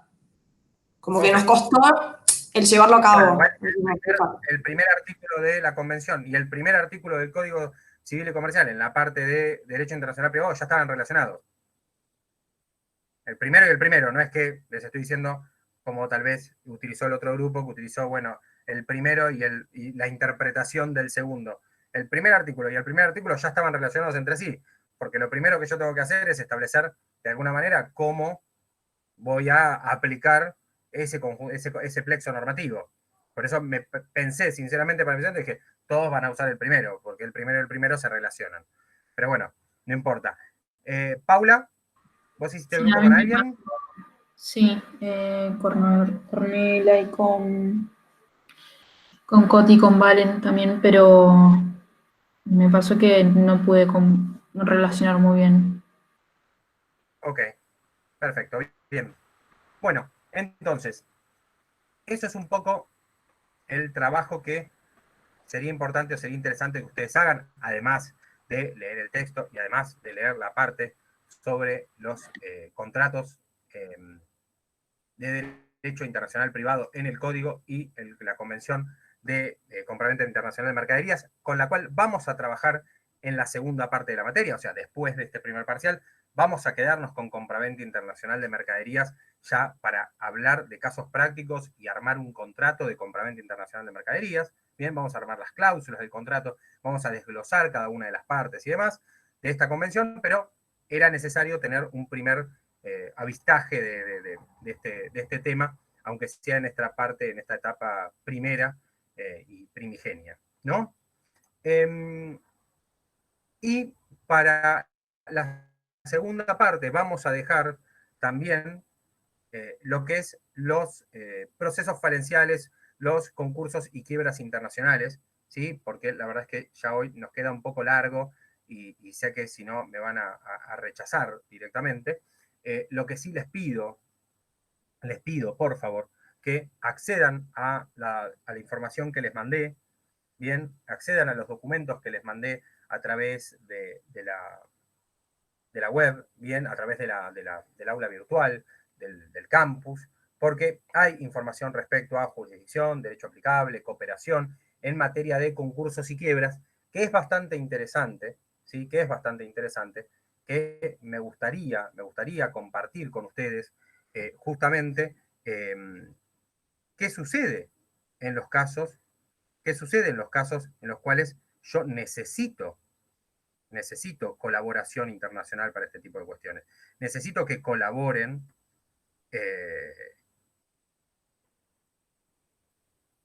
con mi jurisdicción, ¿sí? Necesito que yo como juez, por decirlo de alguna manera, o como abogado,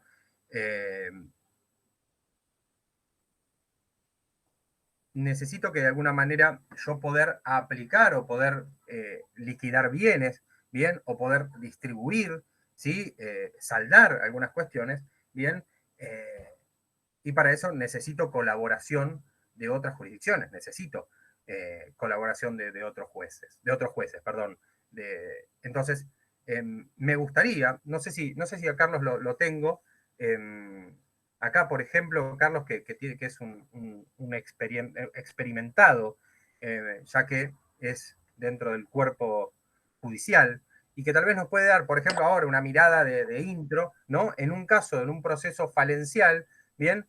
¿Cómo es un poco esto? Igual, como digo, ya lo vamos a ver después del examen, pero creo que Carlos, por ejemplo, nos puede dar ahora una mirada como para que ustedes tengan conocimiento, ¿no? Porque digo, yo si agarro la ley de concursos y quiebras, no solamente una quiebra se resuelve en 6 meses, más o menos, según la ley, ¿no? Digo, sumando los plazos, creo que a los 6 meses resuelve una quiebra y debe haber quiebra de más de 20 años, sino que también pareciera algo bastante simple, digo, ¿no? Una empresa que ya no funciona más, que va a pérdida, que no puede responder a sus obligaciones de manera regular, de pronto dice, chao muchachos, mejor me dedico a otra cosa, como tantas están pasando en estos tiempos de crisis antes y después de la pandemia. Antes, durante y después de la pandemia. Carlos, ¿estás por ahí? Sí, hola Damián, ¿cómo estás? Bien, gracias por estar acá con nosotros. No, todo bien, gracias por invitarme. Buenas noches a todos. Por favor. Bueno, un poco lo que decías, me gustaría darles un pantallazo de lo que es en el ámbito local un proceso de concursos y quiebras, ¿no? Tenemos que saber que lo importante acá es un proceso universal y separar el tipo de proceso concursal, que sería el concurso, y por otro lado el proceso falencial, que es la quiebra. En los dos buscamos diferentes cosas, ¿no? En el concurso vamos a tratar de salvar el patrimonio de la empresa o de la persona física, y en la quiebra lo que vamos a hacer es liquidar la totalidad del patrimonio de la persona física o jurídica para saldar la deuda que se le está pidiendo, ¿no? Son procesos que tienen que ver con eso. Bueno, la ley de concursos y quiebras establece ciertos requisitos para poder presentarse tanto los concursos como las quiebras. Eso está todo regulado en esa ley, que es la 24.522 y sus modificatorias. Y uno de los, requisitos esenciales que plantea la ley es el estado de cesación de pagos, ¿no? Como un pantallazo grande quiero dar. Si una persona entra en cesación de pagos, se va a dar estos supuestos. En los dos casos vemos eso, tanto en los concursos como en las quiebras.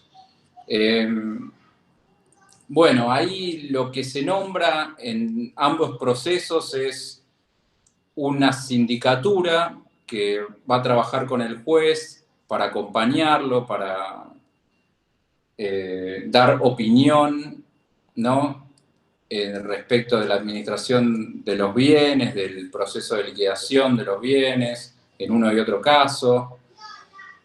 Y bueno, después, no sé si lo sabrán, pero hay muchos pasos que se dan en el... Por ejemplo, me voy a meter en la quiebra, ¿no? Una vez que se decreta, se demuestra el estado de cesación de pagos de esa persona, se lanza un decreto de quiebra donde se fijan ciertas fechas, ¿no? Por ejemplo, una fecha para que todos los acreedores de esa persona se presenten a verificar ante ese síndico que mencionaba, hagan valer sus créditos respecto de las deudas que tiene esa persona que entró en estado de cesación de pagos. Y, por ejemplo, el juzgado, en ese caso, el tribunal, le dice, ustedes tienen 3 meses los acreedores para ir a hacer valer sus deudas a la sindicatura. Por ejemplo, yo iría con un cheque y digo, el señor X o la empresa X me debe 100.000 pesos por cierta operatoria, presento ante el síndico eso para que me lo reconozca el juzgado y me lo pueda cobrar a futuro en caso de que haya dinero o no. Una vez presentado eso, viene la resolución del tribunal respecto de eso, que está prevista en el artículo 36, y ahí el tribunal, con la opinión del síndico, que se estudia esto como un proceso de conocimiento pequeño, me va a hacer valer mi crédito con cierto alcance, que no sé si ya lo vieron ustedes, pero bueno, los créditos se declaran verificados, admisibles o inadmisibles. Entonces, una vez que el tribunal me lo declara verificado o admisible, yo me voy a hacer valer de ese derecho que tengo en el futuro. Esperemos un poco, entonces.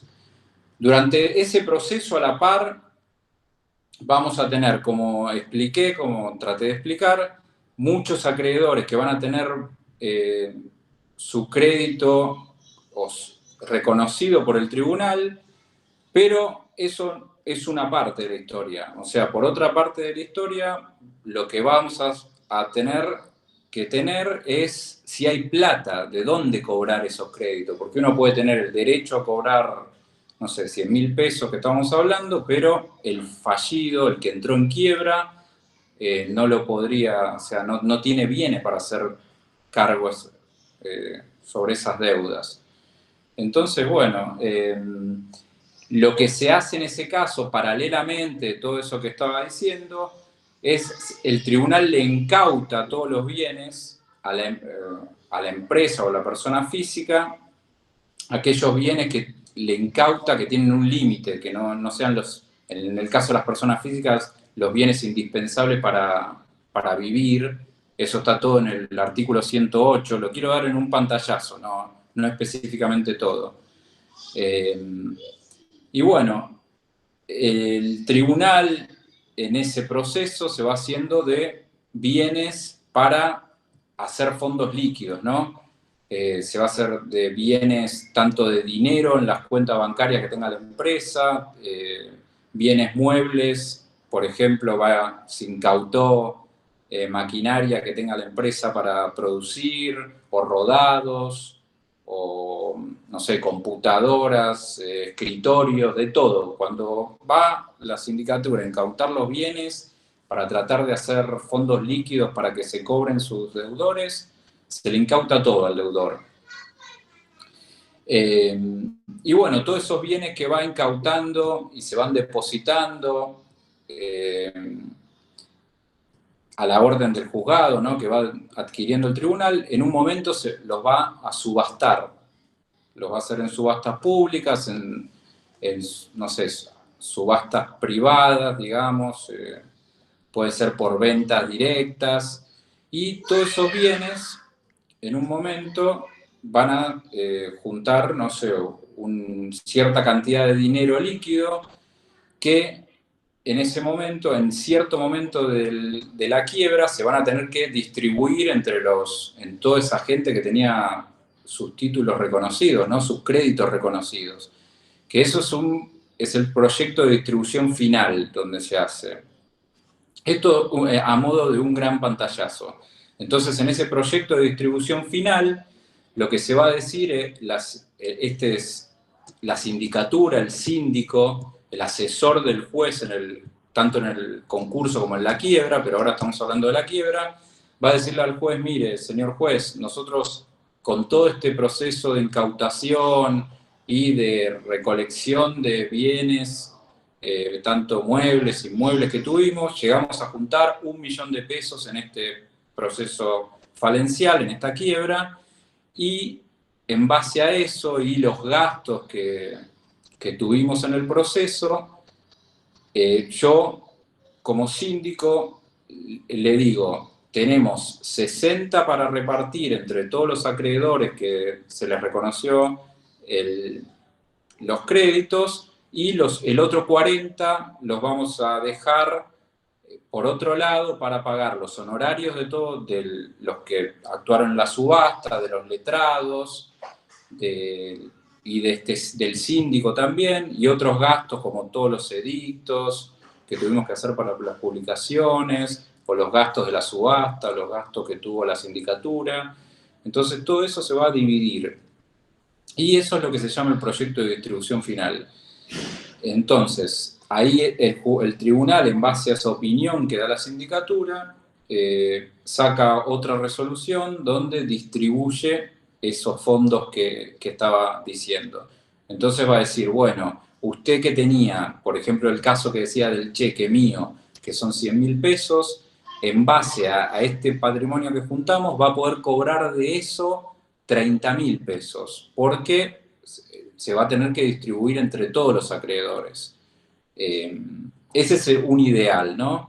Hay muchas quiebras donde no cobran nada los acreedores, porque no tiene fondos el fallido. Pero bueno, acá digamos un poco para entenderlo, con todo eso que se incautó, en mi caso, me dice el tribunal, puede cobrar 30. Y lo demás, no lo voy a cobrar, pero bueno, este es el tipo de procesos así. Y lo otro, bueno, como dije, va a ir para gastos. Entonces, básicamente, bueno, cuando se reparte eso, ahí concluye eso, van los acreedores, voy yo al tribunal y cobro. Eso a grandes marcos quería mostrarles un poco cómo es un proceso de quiebras. En el caso de que se le pueda pagar todo a los acreedores de la deuda y que sobren dinero, se le restituye a la persona que se presentó en quiebra, que durante ese tiempo también una persona que entra en quiebra le recaen ciertas medidas sobre él, o sea, va a tener medidas de inhibición general de bienes, medidas cautelares sobre su persona, no va a poder salir del país durante un año a partir del decreto de quiebra, no va a poder seguir ejerciendo su profesión. O sea, lo que se trata es eso, liquidar su patrimonio, como dije al principio, para poder que sus acreedores se cobren.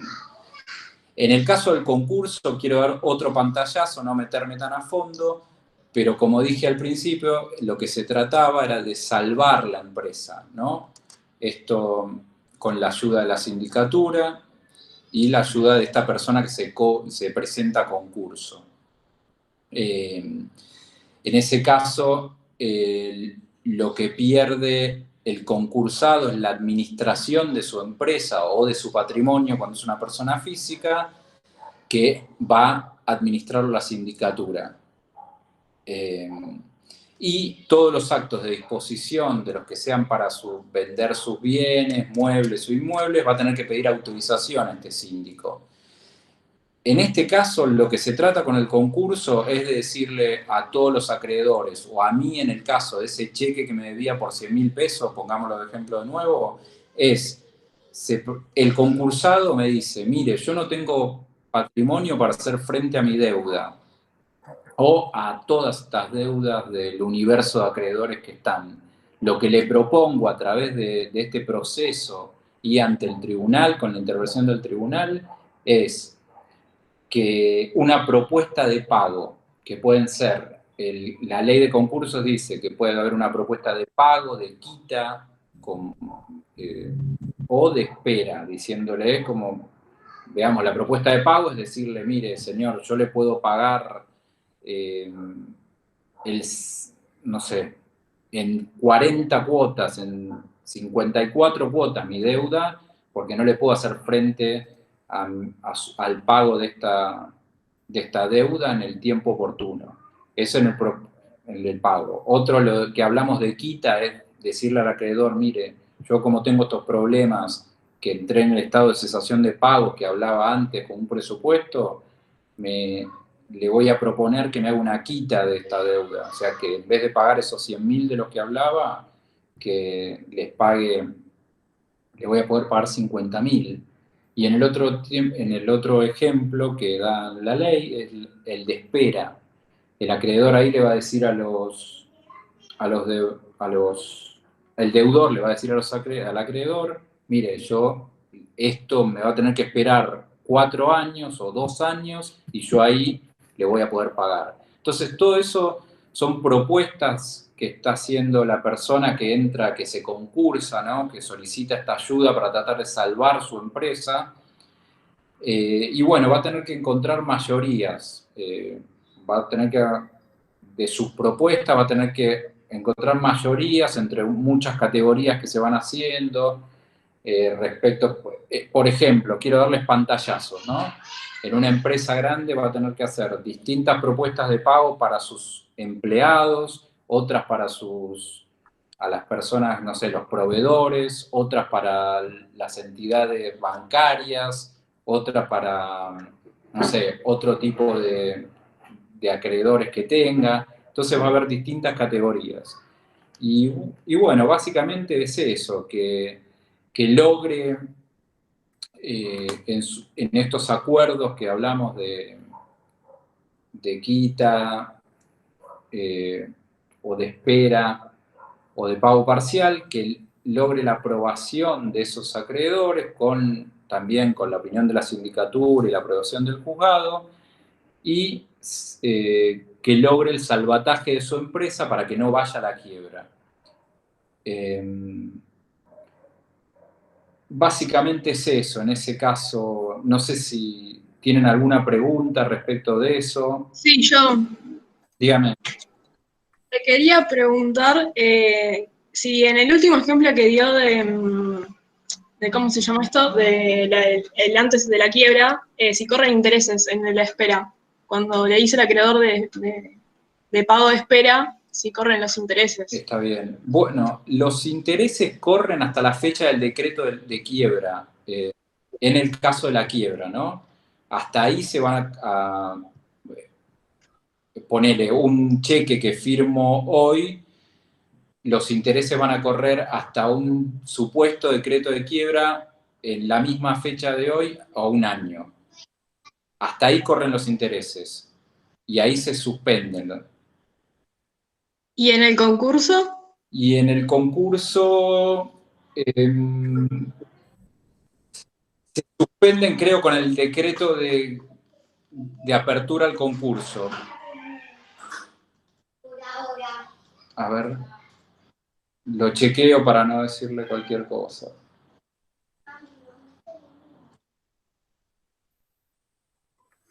Muy buena igual la pregunta, ¿eh? Sí, sí, sí. Es muy importante. No, desde ya. Tal vez si uno lo piensa solo desde el punto de vista de un cheque, como das vos el ejemplo, ¿no? Pero si uno lo piensa en un nivel mucho más global, si se imagina con una gran carga de obligaciones, ¿no? De deudas que el acreedor está presentando, puede ser una suma elevada. Bueno, mientras Carlos ahora nos resuelve esta duda de Ornella, antes todo le voy agradeciendo a Carles por anticipado, que sé que un miércoles a las 9 de la noche encontrar a alguien, un especialista en asuntos de concursos y quiebras no es algo fácil. Además de que Carlos es un amigo, desde ya es importante tener este tipo de apoyo. Obviamente Carlos nos está dando un pantallazo de lo que es los concursos y quiebras, que nos sirve como una introducción para lo que vamos a ver a la vuelta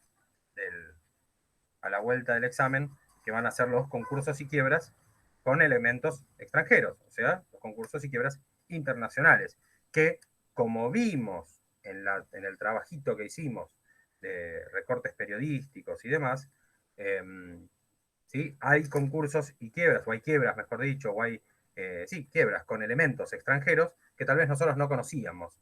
No sé si se acuerdan de los casos que habíamos hablado. Bien, hay situaciones que tal vez tienen elementos de extranjería que nosotros no los habíamos considerado, que no teníamos conocimiento, ¿bien? Entonces, capaz que hoy lo que Carlos nos está contando sobre un concurso y quiebra, un concurso o una quiebra local, bien, tranquilamente podría tener elementos de extranjería que nosotros no lo sabríamos hasta cuando leemos las noticias, ¿no? Así que desde ya lo que nos esté contando Carlos, valorado. Sí, perdón, Carlos. Bueno, acá no quería decirte cualquier cosa, pero acá lo saqué. El tema los concursos se suspenden los intereses a la presentación, a la fecha de presentación del concurso. En esa es la diferencia con la quiebra, que van a ser los intereses van a correr hasta el decreto de quiebra. Entonces, esa es la diferencia. La presentación al concurso es a la fecha de presentación, a la fecha que uno va al tribunal o a la mesa de entrada de la Cámara Comercial y le ponen cargo a la presentación del concurso. Hasta ahí eso suspende el cómputo de los intereses. Ah, ok, yo lo había pensado en el sentido de un préstamo a un banco, entonces no sabía si te seguían corriendo o no intereses sobre una tarjeta de crédito o algo así. Pero pregúntame, ¿cómo? ¿En qué sentido? Si me puedes explicar más. Sí, cuando hablaste del concurso, dijiste que se le puede establecer a los acreedores la espera. Entonces yo pensé, bueno, en el caso de que sea un banco que le tenés que decir que no podés pagar todavía, o la tarjeta de crédito o lo que sea, a un banco específicamente, ¿cómo le decís que tenés que como que aplazar el pago y qué pasa con los intereses esos que te corren como le corre a cualquiera? Entiendo. No, esos intereses de esa deuda que vos tenés con el banco se van a suspender en el momento de la presentación del concurso y seguramente no van a correr durante todo ese plazo, que eso va a pasar, ponele 3 años después vas a estar vos negociando con el banco a través del síndico y del tribunal. Y ese cómputo de los intereses va a ir desde la fecha de emisión de ese préstamo, digamos, hasta la fecha de apertura del concurso. Sí, va a salir perdiendo el acreedor. Tanto en la quiebra como en el concurso pierden los acreedores. No es una situación óptima. Pero esto no quiere decir que sea un beneficio entrar en concurso, sea un beneficio entrar en quiebra. O sea, uno va a tener muchos inconvenientes legales, es muy malo entrar en concurso o en quiebra. Vos pensás tu perfil financiero, cómo va a quedar en el futuro marcado por eso, o no sé, te va a costar recomponerte de eso. Claro, ¿y ese perfil cuánto dura? Porque cuando pensé en la quiebra, cuando alguien entra en quiebra, después no puede volver a establecer una empresa, ¿no? O por un tiempo, aunque no sea de su perspectiva. El tiempo es 1 año, la inhabilitación comercial es 1 año, hasta que se levanta automáticamente los efectos de eso. Lo que pasa es que queda marcado, la persona, ponerle una persona física, ¿no? Va a poder volver a trabajar, pero le va a costar de nuevo que los bancos acepten prestarle, porque tiene antecedentes que le van a quedar de que no pagó, de que entró en quiebra. Claro, el banco le va a dar un préstamo ni ahí. Y por lo menos por un tiempo le va a ser difícil, va a necesitar otro tipo de avales, va a ser un poco más dificultoso. Vos que de vez en cuando te ves seducido por el derecho constitucional, sí. Carlos, hay como una especie no digo de muerte civil, porque ya sería una cosa así, pero digo, al quebrado, ¿no? Al fallido, normalmente se lo ubica, ¿sí? O se lo encasilla, ¿no? En esto como una figura, como de alguna manera, como un paria, ¿no? O se intenta, mejor dicho, que así sea, ¿no? Que sea un paria de la sociedad, ¿no? Allá va el quebrado, ¿no? Casi como que se lo marca, por decirlo de alguna manera, a fuego, y digo mediante el proceso, ¿no? Porque digo esto de 1 año y demás. Y a mí otra cosa que siempre me produjo inquietud es el periodo de sospecha. A mí es eso esto de ver, del estudio de alguna manera, porque digo, yo hoy, por ejemplo, realizo actividades comerciales, ¿no? Digo, con total normalidad, ¿no? Y dentro de un tiempo, bueno, me pasa algo que los giros comerciales no me han ido bien, ¿no? Y caigo en quiebra. ¿Cómo es eso de que miran un poquito para atrás a ver qué pasó? Y bueno, eso tiene que ver un poco en defensa de toda esa masa de acreedores que quizás se siente traicionada por este acreedor o necesita ese resguardo del tribunal, de la jurisdicción, ¿no? Para su interés de ese patrimonio. Ese periodo de sospecha es algo que analiza el síndico y como que se investiga hacia atrás de esa presentación en concurso, cuáles fueron las causales de por qué esta persona, tanto física como jurídica, cayó en este estado de cesación de pago, ¿no? Entonces establece un periodo de sospecha a partir de cuando esta persona le empezó a ir mal económicamente, ¿no? Entonces, ese periodo basta, ponele, hoy 23 de septiembre del 2020. Si el síndico empieza a investigar para atrás, 2 años, yo presenté mi concurso hoy, ¿no? Digamos, pero el síndico me va a investigar 2 años para atrás o cierto plazo para atrás en tutela de todos esos acreedores. Entonces, para que yo, no sé, para marcarle al tribunal, mire, esta persona, por ejemplo, en un caso, digamos, donde el fallido quiera ocultar sus bienes, porque es muy fácil, si no yo digo, bueno, 1 año atrás yo me vacié mi empresa, vacié mis cuentas, saqué los muebles, saqué todo lo que se puedan cobrar mis acreedores, y hoy, como no quiero hacer frente a todas esas deudas que tengo, porque me veo complicado, me presento a un concurso para tratar de salvarme. O sea, todo ese periodo para atrás, ese periodo de sospecha, donde yo pude haber hecho estos actos en perjuicio de mis acreedores, van a entrar abarcados ahí y se van a declarar nulos, no van a tener efecto respecto de esos acreedores. Por ejemplo, yo, si hace 2 meses le vendí un auto a Damián y hoy me declaro en concurso, presento mi concurso, ese acto no va a ser oponible a mis acreedores. No se van a poder valer, va a ser nulo esa venta, porque yo lo hice en fraude a los acreedores. Es un poco eso lo que va ese periodo de sospecha. Tratar de evitar esos del concursado para con sus acreedores. Yo tengo otra pregunta. Sí. Perfecto. ¿Entra en juego en alguno de los casos el embargo de bienes? Sí, claro. Todas estas medidas, voy a la quiebra, ¿no? El decreto de quiebra va a tener un montón de medidas. Va a tener una interdicción para que el fallido salga del país, para que no se escape, ¿no? Por ejemplo, o va a poder hacerlo por casos excepcionales que lo requieran y siempre y cuando con autorización del tribunal. Otras medidas que en ese decreto de quiebra va a establecer el tribunal va a ser un embargo, una inhibición general de bienes que se va a trabar sobre el registro de la propiedad automotor, sobre el registro de la propiedad inmueble, tanto capital como provincia, o en otras provincias, jurisdicciones donde tenga bienes el fallido. Entonces ahí empieza a jugar un poco todos estos bienes, esto embargo de bienes que me preguntás. Otro embargo de bienes que se da es embargo de cuentas bancarias. Se va a mandar una orden de embargo de las cuentas bancarias a través del Banco Central. O sea, es bastante abarcativo, ¿no? Son medidas graves eso que le va a pesar sobre ese deudor. ¿Te contesta un poco la pregunta o...?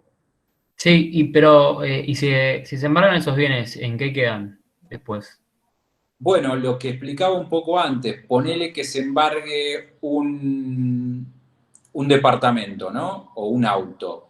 Eso va a ir a un proceso de subasta para liquidarse y hacerse de fondos el proceso. Todo en miras a que los acreedores cobren. Lo mismo con las cuentas bancarias, se va a dar órdenes de embargo de las cuentas bancarias para que se giren las sumas embargadas a la cuenta del tribunal. Siempre para cobrar, para tutelar el derecho que tienen esos acreedores. Ok, gracias. No, de nada. ¿Alguna otra pregunta? Pregunten lo ¿Te que... puedo hacer otra pregunta? No, quería saber si hay un requisito o algo que diga la ley o el código, cuándo es concurso y cuándo es quiebra, que no he entendido, no sé si lo dijiste o no. Sí, claro, está todo. La ley de concursos y quiebras da estos o sea, establece ciertos requisitos para presentarse tanto en concurso como en quiebra. Lo importante acá no es que se tengan que...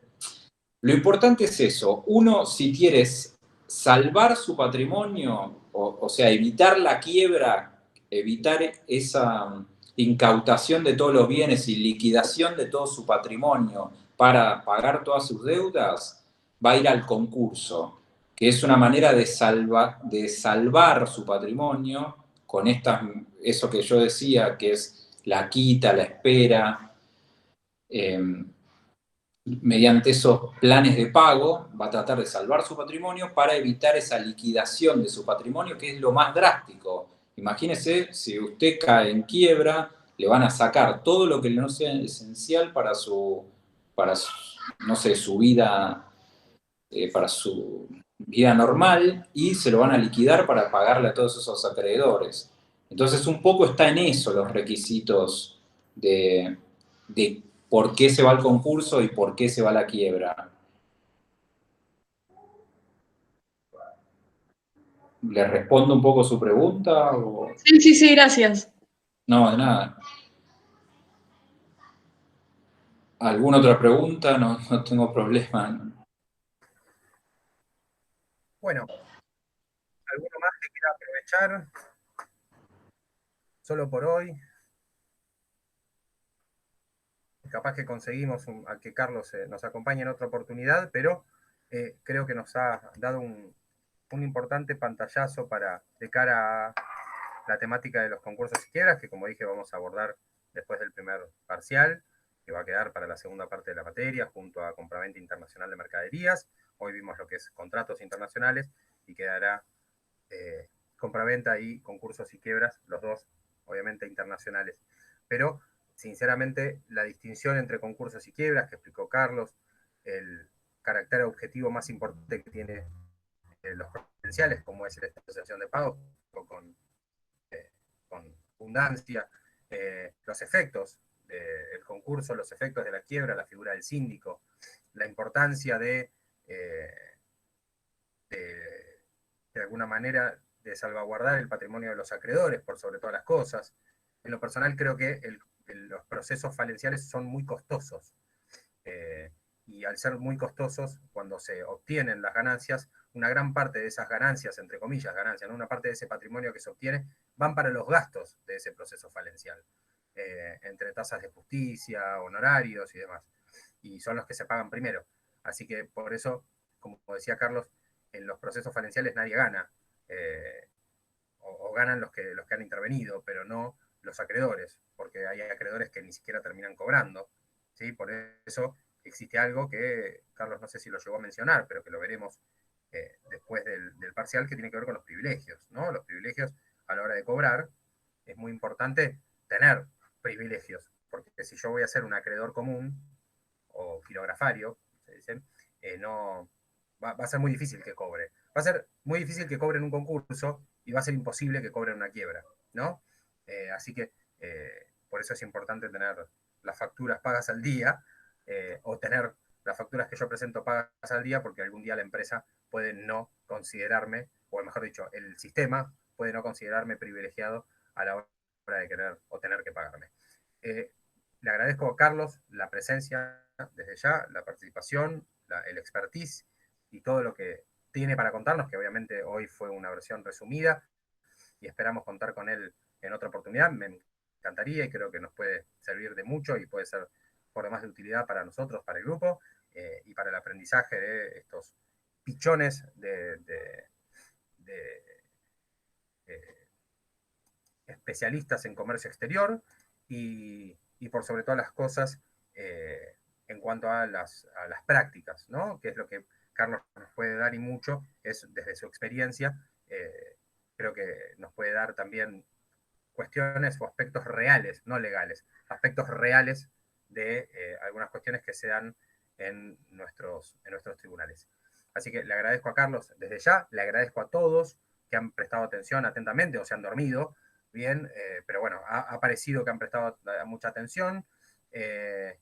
A los que han intervenido, muchísimas gracias. A los que han tenido dudas, muchísimas gracias. A los que tengan dudas y las han dejado para otro momento, también muchas gracias, porque ya son casi las 9:30 de la noche y a Carlos lo tenemos que devolver a su familia. Y bueno, y a ustedes también. Así que voy a aprovechar que Carlos terminó, que concluimos esta etapa, para bueno, desde ya agradecer a todos nuevamente, para convidarlos a que ninguno de ustedes quede sin presentarse el miércoles que viene a nuestro examen, a nuestro primer parcial, que como ya dijimos, la modalidad y demás, no queda mucho para ya adentrarnos en eso, y bueno, y espero que desde ya todos puedan eximirse y le vaya a todos muy bien. Así que, bueno, nada, es todo por hoy. Espero que concluyan bien la semana, que termine obviamente bien la noche, y nos vemos la semana que viene ya en el día del parcial, y bueno, si Dios quiere, con Carlos en las clases siguientes. Muchísimas gracias a todos. Gracias. Dale, chao, Gracias. gracias. Chao, gracias. Gracias. Buenas noches, gracias.